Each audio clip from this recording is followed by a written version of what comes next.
योजनेचा शेवटचा हप्ता आता लवकरच मिळणार आहे। कंपन्यांकडून सरकारला 2300 कोटींचा परतावा मिळणार आहे। कंपन्यांकडे हा हप्ता जमा होणार आहे।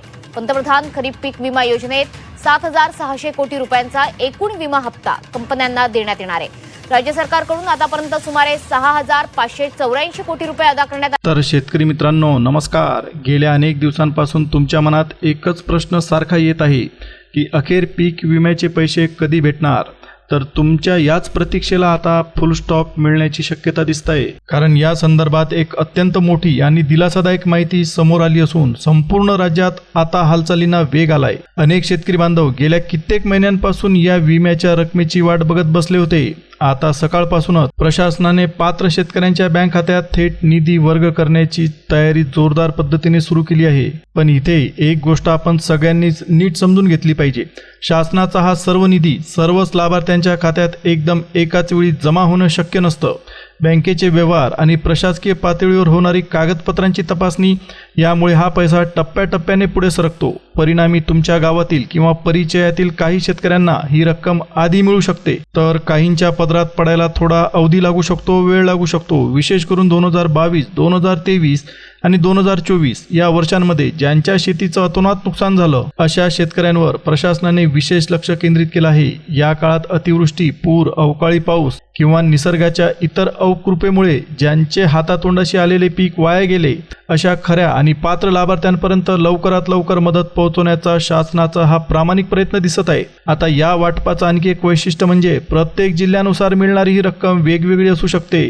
काही भागांमध्ये प्रति हेक्टरी 18,000 रुपयांपर्यंतची मदत शेतकऱ्यांना मिळू शकते, तर काही जिल्ह्यांचा आकडा 25,000 रुपयांपर्यंत जाण्याची शक्यता सांगितली जात आहे। इतकंच नाही तर अतिशय गंभीर नुकसान झालेल्या काही विशिष्ट भागातील शेतकऱ्यांसाठी मदतीचा हात प्रति हेक्टर 32,000 ते 35,000 पर्यंत सुद्धा पोहोचू शकतो। आपल्या संपूर्ण राज्यात एकूण 36 जिल्हे असून यातील बऱ्याच भागांमध्ये पहिल्या टप्प्याचं काम आधीच पूर्ण झालं होतं। त्यावेळी काही मोजक्या लाभार्थ्यांना लाभ मिळाला होता, परंतु अनेक जण त्यापासून वंचित राहिले होते। पण आता उर्वरित राहिलेल्या लोकांसाठी सुद्धा दुसऱ्या टप्प्याची चक्रे अतिशय वेगाने फिरू लागली असून या पुढील टप्प्यासाठी एकूण 14 जिल्ह्यांची निवड करण्यात आली। प्रशासनाने या भागांवर पूर्ण लक्ष केंद्रित केल्यामुळे या जिल्ह्यातील आणि तालुक्यातील सर्व शेतकरी बांधवांनी आपल्या बँक खात्यावर आणि मेसेजवर बारीक लक्ष ठेवून राहावं। आताच्या घडीची सर्वात मोठी आणि महत्त्वाची बातमी थेट मंत्रालयातून पुढे येत आहे। गेल्या अनेक महिन्यांपासून ज्या शेतकरी बांधवांनी विम्याच्या पैशासाठी अहोरात्र वाट पाहिली त्यांच्यासाठी हा काळ अत्यंत दिलासादायक ठरणार यात बिलकुल शंका नाही, कारण शासनाच्या वरिष्ठ पातळीवरून पात्र लाभार्थी शेतकऱ्यांच्या खात्यात पीक विम्याची रक्कम जमा करण्याच्या प्रक्रियेला आता प्रचंड वेग आला। अनेकांच्या मनात सध्या हाच गोंधळ असेल की हा पीक विमा नेमका कोणत्या वर्षाचा येणार। तर मिळालेल्या खात्रीशीर माहितीनुसार मागील 3 वर्षातील म्हणजेच विशेष करून 2022, 2023 आणि 2024 या सलग वर्षातील प्रलंबित दाव्यांचा निपटारा करण्यासाठी हा निधी वाटप केला जात आहे। या कालावधीत अतिवृष्टी, महापूर, अवकाळी पाऊस आणि निसर्गाच्या इतर अवकृपेमुळे ज्या शेतकऱ्यांच्या शेतीचं अतोनात नुकसान झालं होतं अशा लोकांची यादी प्रशासनाने पुन्हा एकदा बारकाईने तपासली। यामध्ये ज्या भागातील पंचनामे पूर्ण झाले होते अशा नुकसानग्रस्त पात्र लाभार्थ्यांना प्राधान्यक्रमाने मदत दिली जाते। यामुळे बराच काळ अंधारात असलेल्या शेतकऱ्यांमध्ये आता नवा आशेचा किरण आपल्याला पाहायला मिळतोय। यापूर्वी राज्यातील काही ठराविक भागांमध्ये या निधीचा पहिला टप्पा यशस्वीरित्या पूर्ण झाला होता। त्यावेळी काही मोजक्या शेतकऱ्यांच्या खात्यात पैसे जमा झाले, पण बहुतांश शेतकरी बांधव अजूनही या मदतीपासून वंचितच राहिले। आता मात्र प्रशासनाने दुसऱ्या टप्प्यामध्ये उरलेल्या सर्व पात्र लाभार्थ्यांपर्यंत हक्काची मदत पोहोचवण्यासाठी कंबर कसली आहे। यामुळेच येणारे पुढील काही तास आणि काही दिवस तुमच्यासाठी अत्यंत मोलाचे ठरतील यात शंका नाही। आता बघा, बऱ्याचदा बँकेत पैसे जमा झाल्यानंतर सुद्धा मोबाईलवर मेसेज किंवा SMS यायला काही तांत्रिक कारणांमुळे वेळ लागू शकतो। त्यामुळे तुम्ही फक्त मोबाईलच्या मेसेजची वाट बघत घरी बसून राहू नका, तर ऑनलाईन बँकिंग, नेट बँकिंग किंवा बँकेच्या अधिकृत मोबाईल ॲपचा वापर करून स्वतःच्या आपल्या खात्यावरील शिल्लक रक्कम वेळोवेळी तपासत राहा। आता या दरम्यान प्रशासकीय पातळीवर सुद्धा पात्र लाभार्थ्यांची अंतिम यादी आणि संबंधित जिल्ह्यांची संपूर्ण रूपरेषा आधीच तयार करण्यात आली। राज्य सरकारकडून आवश्यक त्या सर्व मंजुऱ्या मिळाल्या असल्यामुळे आता हा निधी थेट शेतकऱ्यांच्या खात्यात ऑनलाईन पद्धतीने ट्रान्सफर केला जात आहे। त्यामुळे जर तुम्ही पीक विम्यासाठी रीतसर अर्ज केला असेल आणि सर्व आवश्यक कागदपत्रे वेळेत पूर्ण केली असतील तर पुढील काही तास तुमच्यासाठी अत्यंत महत्त्वाचे मानले जात आहेत. आपल्या बँक खात्यावर आणि तिथे होणाऱ्या व्यवहारांवर पूर्ण लक्ष ठेवा, कारण या प्रलंबित निधीबद्दल प्रशासकीय हालचाली आता अंतिम टप्प्यात पोहोचल्यात. पीक विम्याच्या संदर्भात सध्या राज्याच्या वेगवेगळ्या स्तरांवरून अत्यंत वेगवान घडामोडी घडताना दिसत आहेत. अनेकदा कसं होतं की केवळ पीक विमा मंजूर झाल्याची वरवरची बातमी आपल्या कानावर पडते, पण नेमका कोणत्या पिकांना याचा फायदा भेटणार याबद्दल कोणतीही स्पष्टता नसते. यावेळी मात्र शासनाने तसा कोणताही गोंधळ ठेवलेला नाही. वेगवेगळ्या पिकांच्या झालेल्या नुकसानीचा सखोल विचार करून हा मदतीचा हात दिला जात आहे. यामध्ये विशेष करून ऊस, द्राक्ष, डाळिंब, संत्रे, मोसंबी, भुईमूग आणि तीळ यांसारख्या महत्त्वाच्या पिकांसह जवळपास 50 पिकांच्या नुकसान भरपाईचा थेट विचार केला जात आहे. त्यामुळे संबंधित हंगामात ज्या शेतकरी बांधवांनी रीतसर पीक विमा भरला होता आणि ज्यांच्या शेताचं नुकसान अधिकृतपणे नोंदवलं गेलं होतं अशा लाभार्थ्यांसाठी ही माहिती खूप जास्त मोलाची ठरेल. आता या प्रक्रियेतील पुढची मोठी अपडेट बघा. सध्या राज्यातील निवडक 14 जिल्ह्यांमध्ये हा निधी थेट बँक खात्यात वर्ग करण्याच्या कामाला गती मिळाली आहे.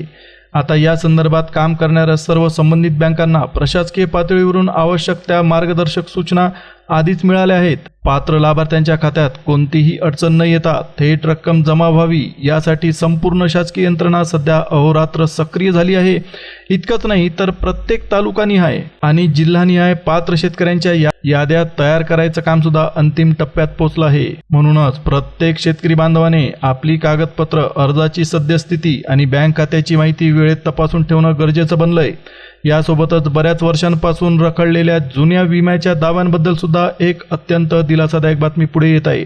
विशेष करून 2022, 23 आणि 2024 या सलग 3 वर्षांमध्ये ज्यांना नैसर्गिक आपत्तीचा मोठा फटका बसला होता अशा शेतकऱ्यांच्या प्रकरणांचा प्राधान्याने विचार करून निधी वाटपाची प्रक्रिया पुढे सरकते. पण इथे एक गोष्ट आपण सगळ्यांनी स्पष्टपणे समजून घेतली पाहिजे. प्रत्येक शेतकऱ्याला घरबसल्या आपोआप लाभ भेटणार नाही. शासनाने ठरवून दिलेले कडक निकष आणि अटी ज्यांचे अर्ज पूर्ण करतात त्यांनाच या योजनेचा थेट फायदा मिळेल असं बोलल्या जात आहे. त्यामुळे तुमच्या अर्जाची सध्याची स्थिती काय सांगते, कागदपत्रांची पडताळणी नीट झालेली आहे का, नुकसानीची नोंद योग्य आहे का, या सगळ्याच गोष्टींना आता विशेष महत्त्व प्राप्त झालंय. आता या सगळ्या घडामोडी सुरू असतानाच अनेकांच्या मनात आणखी एक नवीन प्रश्न तयार होतोय. 2025च्या पीक विमा वितरणाबद्दल पुढे काय पाऊल उचललं जाणार? तर तुम्हाला सांगतो की या आगामी वर्षाच्या नियोजनासाठी देखील प्रशासकीय स्तरावर आत्तापासूनच मोठ्या हालचाली सुरू झाल्यात. तुमचा अर्ज पात्र ठरला की अपात्र याची सगळी माहिती सरकारने अधिकृत संकेतस्थळ, प्रशासकीय याद्या आणि संबंधित कृषी विभागाच्या नोंदीमधून आपल्याला सहज तपासता येईल. म्हणूनच शेतकरी मित्रांनो, येणारे पुढील काही दिवस आपल्या शेतीसाठी आणि बँक खात्यासाठी अत्यंत महत्त्वाचे मानले जात आहेत. कारण पात्र लाभार्थ्यांपर्यंत विम्याचा पैसा पोहोचवण्याची ही मोहीम आता कमालीच्या वेगाने पुढे सरकते. सध्या सर्व शेतकरी बांधवांची डोळे आपल्या जिल्ह्याच्या यादीकडे लागून राहिलेत. कारण काही विशिष्ट जिल्ह्यांमध्ये विम्याचा पैसा वाटप करण्याच्या कामाला प्रशासनाने कमालीचा वेग दिला आहे. यामुळे प्रत्येक शेतकरी सध्या आपला जिल्हा किंवा तालुका या प्रक्रियेत समाविष्ट झालाय की नाही याची तपासणी करताना दिसतोय.